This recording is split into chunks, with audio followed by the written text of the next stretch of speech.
Hello everyone. इस episode का number है 16। मैं हूं Shanti Pawa, retired associate professor, Delhi university. आज का टॉपिक है कम्युनिकेशन।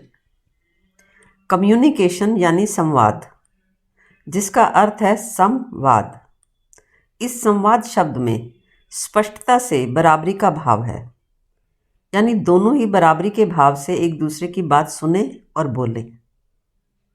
अक्सर सभी एक्सपर्ट्स भी यही कहते हैं कि कम्युनिकेशन ज़रूरी है, संवाद चाहिए, विवाद नहीं। आपस में बैठकर संवाद करें और समस्याओं को हल करें।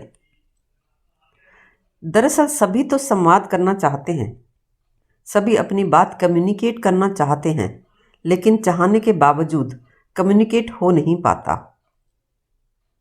और करीब करीब हर परेशानी, हर झंझट, हर उलझन की जड़ में कम्युनिकेशन गैप ही तो है। अगर आप अपनी बात कम्युनिकेट कर पाएं तो रिलेशनशिप प्रॉब्लम्स को भी डील किया जा सकता है। दाल रोटी जैसी बेसिक ज़रूरत और फिजिकल हेल्थ के काम के बाद मन की नंबर 1 ज़रूरत है कंप्लीट कम्युनिकेशन। अगर हम अपनी बात कम्युनिकेट नहीं कर पाते तो ऐसे लगता है जैसे तो हम सांस नहीं ले पा रहे, हमारा दम घुटता है अगर हम अपनी बात कन्वे नहीं कर पाते। हम अपनी बात पूरी कह सकें और सामने वाले की बात पूरी सुन सकें, ये अपने आप में कंप्लीट बात है। लेकिन ऐसा हम कर नहीं पाते, बात हो ही नहीं पाती। क्या आप जानते हैं कि क्यों अपनों से किसी मुद्दे पर बात करते ही बात उखड़ जाती है, या यूं ही बात करते करते भी बात क्यों उखड़ जाती है? इसका कारण है दोनों पक्षों की बात उखड़ने के कारणों के प्रति अज्ञानता। तो अब सवाल ये है कि क्या संवाद ना हो सकने के या उखड़ने के कारणों को जाना जा सकता है? और इसका जवाब है कि हाँ, आप जान सकते हैं अगर आप तय कर लें कि मुझे जानना ही है संवाद ना होने के कारणों को, और इसके लिए दूसरे को या किस्मत को दोष देना व्यर्थ है। यूं समझो कि संवाद ना हो सकने के असली कारणों को समझ लिया तो सब समझ लिया।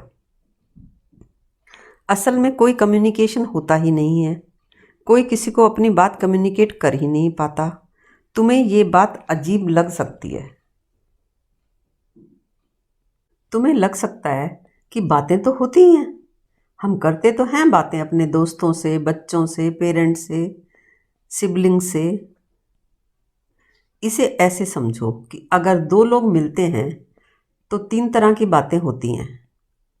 पहली इन्फॉर्मेटिव बातें, दूसरी काम की बातें, तीसरी व्यवहार की बात या फिर जीवन के संबंध में बातें, जैसे कि जीवन को कैसे जीना चाहिए या मन के आराम या तकलीफ़ की बातें।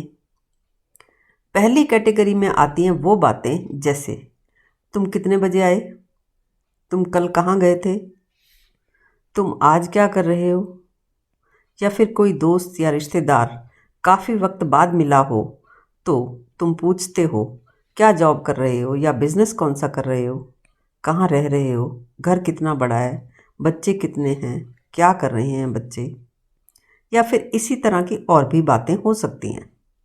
दूसरी तरह की बातों में आती हैं काम की बातें, जैसे कौन सा डॉक्टर अच्छा है, कौन सा फिटनेस ट्रेनर अच्छे रिजल्ट्स देता है, कौन सा स्कूल सही है, अपने कपड़ों या बच्चों के कपड़े कहाँ ज़्यादा अच्छे मिलते हैं, कौन से रेस्टोरेंट्स अच्छे हैं।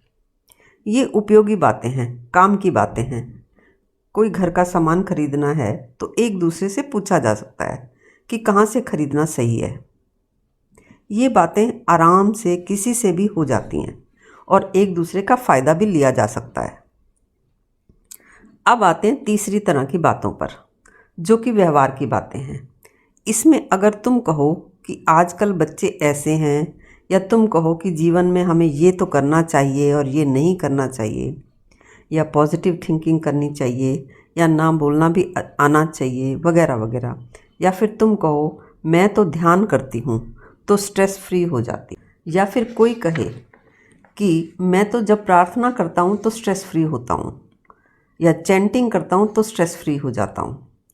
अब अगर ये बातें किसी ग्रुप में हो रही होती हैं और तुमसे मैच कर रही होती हैं तो तुम्हें मज़ा आ रहा होता है और तुम बैठे रहते हो और बीच बीच में तुम भी बोल देते हो, पर जहाँ बातें मिसमैच करने लगती हैं तो तुम वहाँ से उठ ही जाना चाहते हो। ये जो मन के संबंध में बातें हैं, व्यवहार के संबंध में जो बातें हैं, एक दूसरे को डील करने के संबंध में जो बातें हैं, या एक दूसरे के साथ जो समस्याएं आती हैं उनके संबंध में जो बातें हैं, या फिर जीवन को ऐसे जिया जाए या वैसे जिया जाए, इस संबंध में बियॉन्ड ए पॉइंट बात नहीं हो सकती। जहाँ तक तुम्हारी और सामने वाले की बात मिलती है वहाँ तक तो ठीक है, उसके आगे बात नहीं हो सकती। तो एक तरह से बात हुई ही नहीं, यानी जो तुम सामने वाले से अलग जानते हो और जो सामने वाला तुमसे अलग जानता है वो बात नहीं हो पाती। जैसे तुम्हें दिखता है वैसा ही उसे दिखता है, जहाँ तक बस वहाँ तक तो बात हो जाती है। जैसे ही फ़र्क आ गया वहाँ बात नहीं हो सकती। तो एक तरह से बात हुई ही नहीं। जो तुम जानते हो और जो सामने वाला जानता है दोनों वहीं के वहीं ही रह गए। ये बात होना और नहीं होना एक बराबर है। कुछ भी नया नहीं घटा। सभी की सारी ज़िंदगी ऐसे ही चलती रहती है। जब तक सामने वाला आपकी बात का समर्थन नहीं कर देता, आपको यही लगता है कि सामने वाले ने मेरी बात सुनी ही नहीं, समझी ही नहीं। सामने वाले को दूसरे का पक्ष अपने से अलग नहीं, अपने खिलाफ दिखता है। कैसे हमारी किसी से भी कम्युनिकेशन हो ही नहीं पाती, इसे हम इस एग्जाम्पल से भी समझ सकते हैं। तुम अपनी फ्रेंड से मॉल में मिलती हो और वो तुम्हें कहती है कि तुम्हारी पीठ के पीछे कोट पर कुछ लगा हुआ है, तुम झाड़ लो। तुम तक ये बात सीधी सीधी पहुंचती है, यानी बात कम्युनिकेट होती है। तुम पूछती हो कि कहाँ लगा है, या तुम कोट उतार कर झाड़ लेती हो। फिर तुम बात करती हो किसी इशू पर, जैसे कि तुम कहती हो कि आज जब मैं तुम्हारे साथ शॉपिंग के लिए निकल रही थी तो मेरी सास ने मुझे रोका कि आज तो तुम्हारी ननंद आ रही है तो तुम किसी और दिन चली जाना।